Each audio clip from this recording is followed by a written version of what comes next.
Vande Bharat train ही नवभारताची एक अनुपम भेट माननीय मोदीजींनी आपल्याला दिलेली आहे। जगातल्या विकसित राष्ट्रांमध्ये जशा ट्रेन आहेत तशा प्रकारची ही वंदे भारत ट्रेन आहे आणि आज मी याच ट्रेननी मुंबईवरनं साईनगर शिर्डीला आलो। अतिशय उत्तम प्रवास झाला, खूप चांगला अनुभव होता। अनेक लोकांची भेटी झाल्या, रस्त्यामध्ये फाईलचं काम देखील करता आलं, त्यामुळे मला आजचा प्रवास अत्यंत लाभदायी वाटला। तुम्ही अनेकदा आव्हान करतायत मात्र स्वतः देखील त्याचं अनुकरण करतायत, काय वाटतं तुम्हाला? सगळ्यांना असं आहे की जेवढं अनुकरण करता येईल तेवढं प्रत्येकाने केलं पाहिजे। माझाही हा प्रयत्न आहे की जिथे जिथे शक्य आहे त्या त्या ठिकाणी आपण माननीय प्रधानमंत्री मोदयांनी जे काही आव्हान केलं आहे त्या आव्हानानुरूप आपण काम करावं, कारण आपण केलं तर लोकांना देखील करण्याची एक इच्छा तयार होते। तोच माझा प्रयत्न आहे।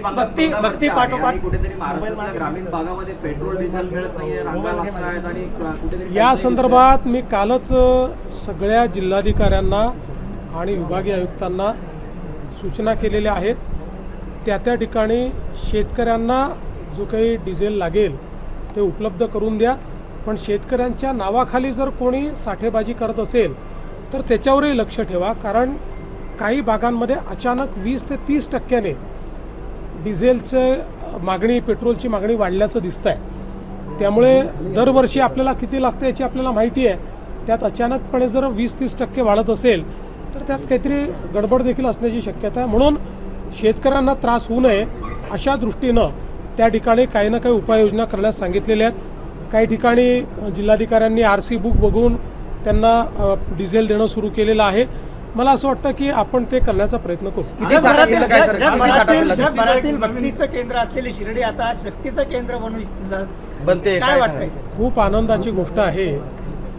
बघा, भक्ती आणि शक्ती आपल्या भारतीय अध्यात्मामध्ये एकत्रितच आहे आणि आपण सगळे भक्ती आणि शक्तीचे उपासक आहोत। त्यामुळे शांतता तेच प्रस्थापित करू शकतात जे शक्तिमान असतात।